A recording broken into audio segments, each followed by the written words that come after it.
People say I'm crazy for driving this thing. And maybe I am. No seatbelts, no roll cage, no fancy fire suit. Just me, a wool shirt, a leather helmet, and a machine that'll kill me if I make one mistake.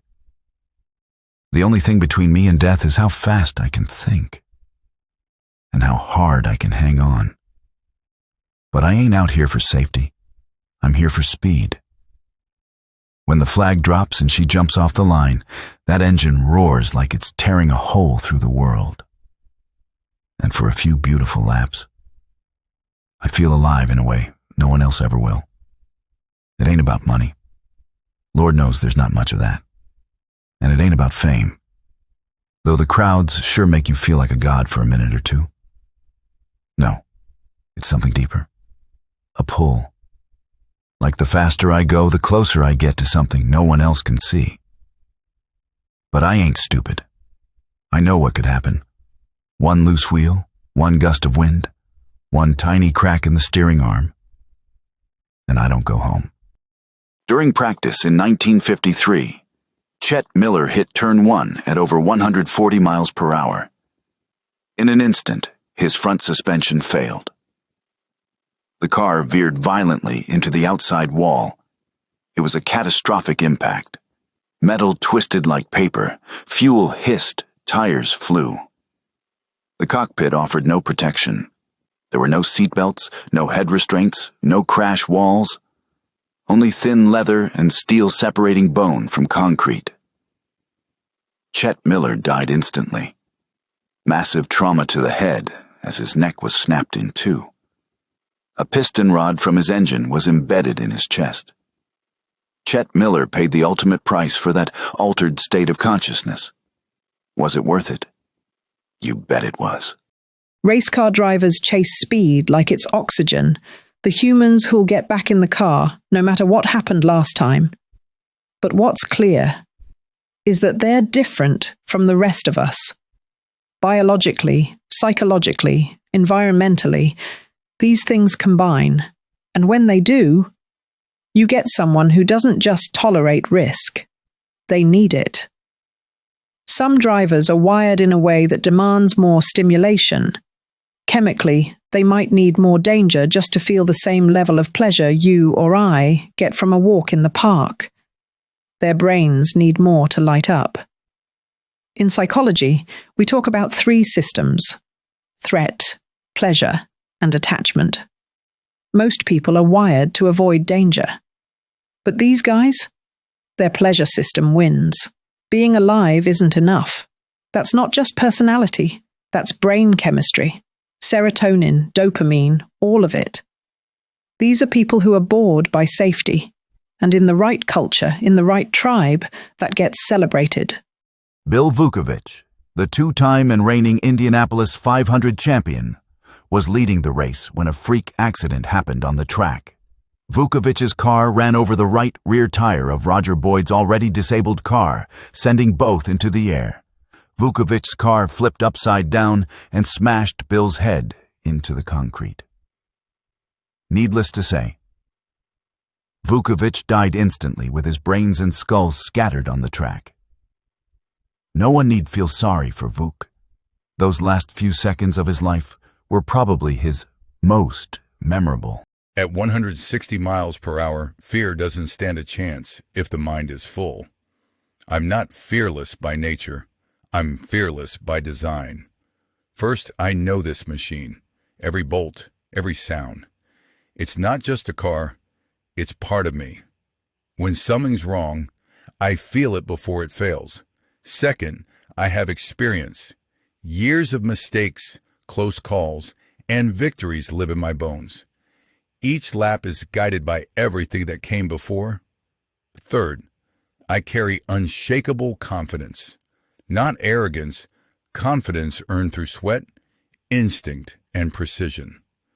When knowledge, experience, and confidence fill my brain, there's no space left for fear. But let one slip, and fear rushes in. And at 160 miles per hour, fear can be fatal, so let's not go there. We've just finished this beautiful 1960s Formula One machine. a speed-crazed beast built to cheat death. The engine's our fire-breathing core, a V8 churning out 200 horsepower, which will scream through Monaco's lethal twists at 150 miles an hour. It's a temperamental beast. One misfire and our driver could end up in the wall or even in the water. Suspension, double wishbones, tuned tight for razor-sharp corners, but it's a brutal trade-off. Every jolt's a bone crusher. One bad bump, and a snapped link sends you careening into chaos. Driver controls, a skinny wheel, a clunky stick shift, and pedals so tight it's like threading a needle at full speed. Miss a shift, and you're kissing a barrier. The chassis is aluminum, light as a feather to shave seconds, but it folds like paper in a wreck. Tires, skinny, slick, and barely clinging to the track, burning out mid-race. The fuel tank? A flimsy metal bomb packed with 30 gallons of volatile juice, ready to ignite at the slightest hit. Brakes? Basic discs that fade under pressure, leaving you praying they'll hold. I designed these beauties with more speed than ever before, but personally, I wouldn't risk my life driving it. We leave that to our drivers who constantly complain about how slow these cars are. Racing at over 200 miles per hour isn't just physical. It demands a specific kind of mental strength. Not everyone has it. But for those who do, it's something they've practiced, cultivated, and lived since they were young. They grew up surrounded by speed. It became normal, controlled, safe, even, at least to them.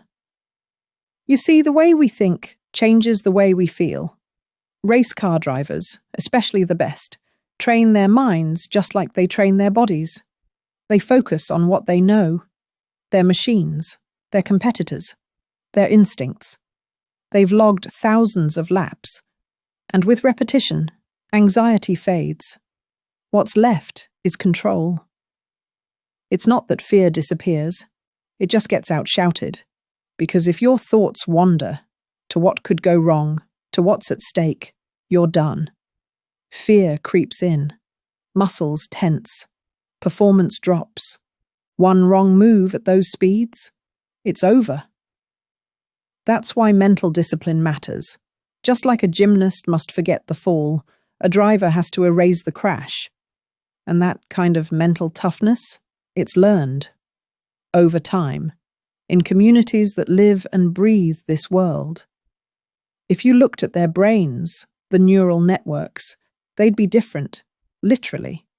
Shaped by years of repetition, focus, and internal dialogue that tells them, you've got this, stay sharp, stay calm, go fast. Their performance starts not with the engine, but with a thought. One that says, you belong here. And the right thought, at the right moment, makes all the difference between a lap and a legacy. I'm Dr. Stephen Olvey, the first physician ever assigned full-time to the track at the Indianapolis Motor Speedway. Back then, there were no trauma teams, no medical plans, no safety nets. If a driver got hurt, it was chaos. I was thrown into a world where men were flying 200 miles an hour, with almost no protection, and no one really knew what to do when something went wrong. I didn't have a manual. I had instincts and mistakes. The truth is, when I first started, I didn't know how to save these drivers, but I knew I had to try.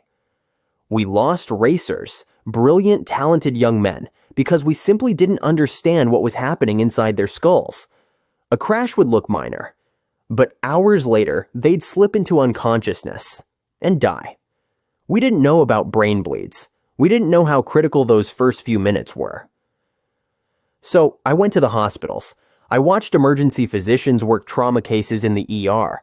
I asked questions. I studied how to stabilize spinal injuries, manage airway obstruction, read signs of head trauma. Then we brought that knowledge back to the track. We turned a sport with zero medical structure into a rolling trauma laboratory. We practiced like a pit crew. Airway, circulation, spine, every move rehearsed. We learned how to keep a driver alive for the short, critical journey to the hospital. And that was a breakthrough. May 30th, 1964. Indianapolis Motor Speedway. It was the second lap of the race when rookie Dave McDonald lost control coming out of turn 4. His car, a magnesium-bodied Thompson with a full load of fuel, snapped sideways, struck the inside wall, and burst into flames. 45 gallons of gasoline ignited instantly, turning the car into a fireball. As it ricocheted back onto the track, the flames spread across the racing line. Visibility vanished.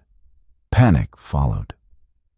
Veteran driver Eddie Sachs, charging at over 140 miles per hour, slammed directly into the burning wreckage. The impact crushed the front of his car and ruptured its fuel tank. A second explosion engulfed both men. McDonald, trapped in his seat, suffered massive burns over most of his body and severe smoke inhalation. He was pulled from the wreckage but died hours later in the hospital. Sachs died instantly, his skull fractured from the collision, his body consumed by fire, still strapped inside the cockpit. The crash was one of the deadliest in Indy 500 history. For thousands of years, humans have been offering up their bodies to the altar of conflict, generation after generation, putting themselves in harm's way, mostly through war. And whether they knew it or not, every wound, every injury was a revelation. Because when the body breaks, it opens. And when it opens, we see what's inside. But for most of human history, we didn't understand what we were looking at. The heart, the brain, the lungs, they were mysteries wrapped in blood. It wasn't until the last 500 years that human awareness turned inward. We began to investigate, not just how we die, but how we live. Anatomy became inquiry. Curiosity met cadaver. And then came the Civil War. It was the largest unintentional medical laboratory the world had ever seen. Tens of thousands of wounded soldiers, broken, bleeding, and still alive, arrived in makeshift field hospitals. For young surgeons, it was a tidal wave of trauma and a terrible opportunity. With 50 men on stretchers waiting for surgery, these battlefield doctors had no time for textbooks. They had patients, endless patients, and they experimented. They amputated, probed, stitched, drained, and documented. They failed. They learned. And they changed the very nature of surgery. By 1868, just 3 years after the war ended, the practice of surgery had evolved more in that short span than in the previous century. The war was brutal, but it forced us to see the human body not just as a weapon, but as a system we could study, heal, and maybe one day save. In the grand arc of history, war has always revealed the body, but it took modern medicine to understand what it was saying. On the track, it's also a war between the human body and physics. The racing industry has learned the hard way that humanity will never beat physics. Humans can only coexist with the forces of nature. Once physics is respected and precautions taken, then humans can play their game with speed and now live to tell about it. I'll never forget that 1960 NASCAR race. 3 cars collided in a mangled heap, metal twisted like a nightmare. One driver was trapped inside, hurt bad, screaming for help. Those track firemen fought with everything they had, pry bars, sheer muscle, but that wreckage wouldn't budge. Desperate, they grabbed their electric saw, sparks flying as they cut. Then the worst happened. The gas tank was leaking, and those sparks ignited a fire. Flames roared, swallowing the car, and they were helpless. The driver's cries for help can still be heard.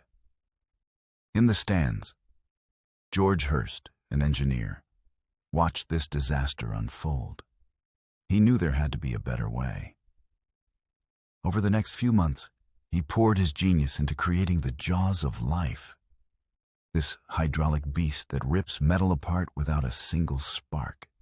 This tool has saved over 30,000 lives to date, and it's on every fire truck in the country. From that racetrack tragedy came a lifeline we firefighters swear by, saving people from every wreck imaginable. I'm an Italian race car maker, and my machines, mio Deo, their poetry in motion, forged in fire and steel. In the 1960s, my Formula One cars were beasts. Their V12 engines howling with 250 horsepower, tearing down straights at 160 miles an hour, maybe more on tracks like Monza. Every curve, every gear shift was a dance with destiny.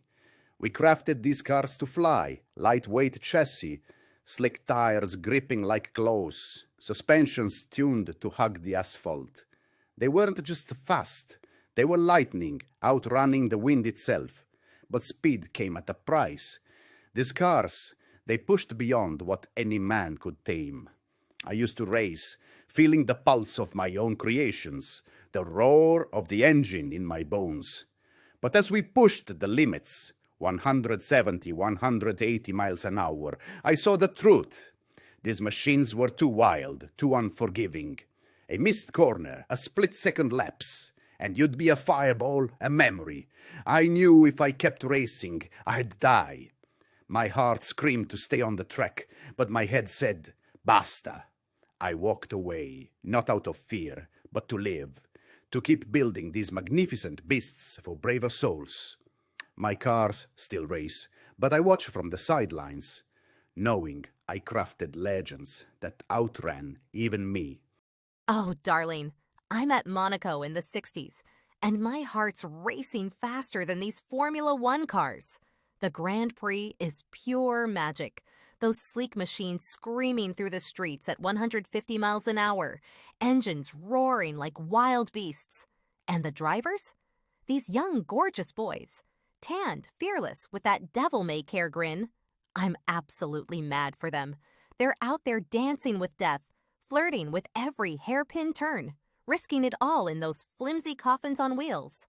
One wrong move, and poof, they're gone. But that danger? It's electric, it's alive, and I'm hooked. The parties? Oh, they're divine. Glittering nights with champagne flowing, surrounded by the most beautiful people. Drivers, playboys, starlets, all sparkling under the Riviera lights. I'm right in the thick of it, brushing elbows with men who stare down death and wink at it. Being so close to these gods who risk everything. It's thrilling. It's intoxicating. I live for the roar of the crowd, the scent of burning rubber, and those heart-stopping moments when the track explodes with danger. This is my world, and I'm never leaving this dazzling, death-defying party. Yeehaw, I'm just a good old Southern boy, and there ain't nothing like NASCAR to get my blood pumping. Every Sunday, me and my buddies pile into my Chevy truck. Man, I drive that thing near as fast as them race cars. Tearing down the highway at 80, maybe 90, whooping and hollering all the way to the track. Them stock cars, roaring at 150 miles an hour, dodging wrecks on them tight ovals. Brother, that's living. We leave the wives at home, 'cause, well, you never know who you might run into at the races, if you catch my drift. It's just us boys, swapping stories, sipping cold ones, and cheering for them NASCAR drivers. Real men, every one of them. Ain't nobody tougher than a fella who can sling a car around Daytona, inches from disaster, and come out grinning. Those drivers, like Fireball Roberts or Cale Yarborough, they're the kind of heroes I want my sons looking up to. I tell them, boys, you want to be a man. Drive hard, live bold, and never back down. NASCAR's where dreams meet guts, and I'm proud to be in them stands, living the wild life. Back in the 60s, I dove headfirst into the wild world of IndyCar racing, a brutal proving ground where crashes at 200 miles an hour taught us how to save lives. Every time a driver died, we didn't just mourn, we studied, we innovated. We figured out why and fixed it. Look at the numbers. As Indy deaths dropped, so did highway fatalities, lockstep, like a mirror. It's no coincidence. Those wrecks were our classroom, teaching us lessons we took to the streets. At Indianapolis Motor Speedway, it wasn't just me. I worked with Dr. Terry Trammell, a genius orthopedic surgeon, plus a crew of 6 or 7 nurses and eager medical students, all there for the chaotic month of May. We drilled for every nightmare, internal injuries, fires, deaths on the track. We asked, what if this happens? What if that? When a driver came in with a mangled leg, looking like it was lost, we leaned on lessons from Vietnam vets, doctors who'd seen worse in war. They showed us how to save that leg, and we built on it. Over decades, we kept pushing. When drivers started getting hit by flying tires, we fought for the halo, that big metal guard above their heads. Dr. Trammell redesigned seats and chest protection to shield their bodies from crushing impacts. Every year, the cars got safer, the drivers tougher to kill. Back in the 60s, it was trial and error, just me and a few others piecing it together. But those early days at Indy, those crashes, they rewrote the rules of emergency medicine, saving thousands on tracks and highways alike. That's the legacy we built, one life at a time. In motorsports, we obsess over the car. Every bolt, every data point, every sensor calibrated to perfection. But what about the driver? What about the machine behind the machine? Why aren't we monitoring the most complex system on the track? It's not the engine that pulls a car out of a spin at 230 miles per hour. It's the driver's mind, their heart rate, their arousal response, that subtle dance between tension and flow. Because inside every elite performer, every gymnast, every free throw shooter, every race car driver, there's a delicate calibration. Too much tension, and performance collapses. Too little, and you lose your edge. The goal is flow, that elusive state where thought and action blur, where the body responds faster than the brain can keep up, where the athlete isn't thinking, they're just doing. And here's the catch. Most athletes never learn how to enter it on command. Some stumble into it, others train for it. But few really understand it. Race car drivers, the good ones, they live there. They've practiced their internal dialogue the way a pianist practices scales. They know their machines, their competition, the rules of physics and risk. Their neural networks aren't built overnight. They're forged through repetition, immersion, and failure. And that failure, that's the key. See, elite performers don't fear failure. They mine it. As psychologist Carol Dweck showed, those who see mistakes as information, not identity, are the ones who keep growing, the ones who become world. As a track doctor, I've seen what a race car crash can do to the human body, especially the brain and spinal cord. In the 1960s, Formula One and IndyCar drivers hit 150 to 180 miles an hour in flimsy machines, no roll cages, no mercy. A crash was like a sledgehammer to the skull. The brain slams against the inside of the cranium, bruising, swelling, or bleeding. Traumatic brain injury in an instant. Concussions were common. Severe ones left drivers dazed, vomiting, or unconscious. Worse, a high-speed impact could shear delicate neural connections, causing permanent memory loss or personality changes. Fatal hemorrhages weren't rare. Blood pooling in the brain could kill in minutes. The spinal cord, just as vulnerable. A head-on wreck or rollover could snap the neck or crush vertebrae, severing the cord's fragile nerves. That meant paralysis, partial or total, or death if the injury hit high enough to stop breathing. Every crash was a roll of the dice. A driver could walk away or never move again. On the track, we had to act fast to spot brain injuries. In the 60s and 70s, it was crude but urgent. We'd check their eyes, unequal pupils, or sluggish response to light-screamed brain trauma. We'd ask simple questions. What's your name? Where are you? If they couldn't answer or slurred words, we knew it was bad. Every second counted, and every crash taught us how to save the next driver's brain, their spine, their life. And let me tell you, a big race like Indy, Daytona, or Monaco is pure gold. Millions are glued to their screens. 10, 15 million viewers and growing every year. Watching those cars scream at 150 to 240 miles an hour, engines roaring, tires screeching. Every lap's a cash machine. Commercials for beer, cars, cigarettes, raking in millions per race. The networks are swimming in it. Why? Because folks can't look away from those wild, heart-stopping crashes, metal twisting, cars flipping, sparks flying. It's a spectacle, a thrill like nothing else. But here's the rub. They love the wrecks, not the funerals. Nobody wants to see a driver die. Too much blood, and the public turns sour. We learned that the hard way, so we hauled in the car owners, track bosses, anybody with a stake, and laid it out. Figure out how to stop the dying, or this blood sport's done. No more big races, no more big money. We pushed for stronger cars, better barriers, anything to keep drivers alive without killing the show. The crashes, keep them spectacular. The deaths, cut them out. That's the deal to keep this cash cow racing full throttle.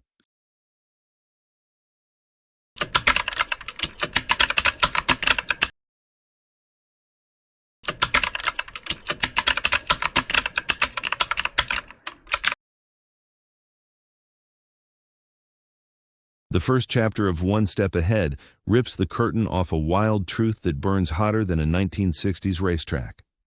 Some folks are born with brains that scream for chaos, craving a heart-pounding 200-plus-mile-an-hour rush to feel truly alive. In the 60s, Indy, Formula One, and NASCAR drivers strapped into flimsy, fire-prone death machines, their minds wired for extreme stimulation. One slip on those screaming tires, one spark from a busted fuel tank, and it's a blazing wreck, bones shattered, lives snuffed out in a heartbeat. The drivers didn't care. They needed to go fast. Society is hooked on their madness. Crowds packed the stands, eyes wide, hearts racing, feasting on the chaos of metal-crunching crashes. We crave the spectacle, but we slam the brakes at death. A bloody nose? Bring it on. A coffin? Unacceptable. Racing was and is a cash cow, spewing millions from rabid fans and sponsors, and that money roared one command: keep those drivers breathing. So the medical world rolled up its sleeves, pulling off miracles to drag these daredevils from fiery wrecks to trauma centers, still kicking. Chapter 1 lays bare how a handful of thrill-chasing souls sparked a revolution that redefined saving lives, one bone-rattling crash at a time. Chapter 2 unveils the real game-changer. Those trackside wizards didn't just save drivers, they forged the 911 system that rescues us all today. Every time you dial for help, tip your hat to those dead and injured race drivers. Also, the race cars are so incredibly safe now, no one even gets a hangnail. Chapter 3 takes us to the spark that lit this fire. Roberto Guerrero's 220-mile-per-hour crash, a 17-day coma, and the genius of track doctors who snatched him from death's grip, proving the medical miracles born on the asphalt.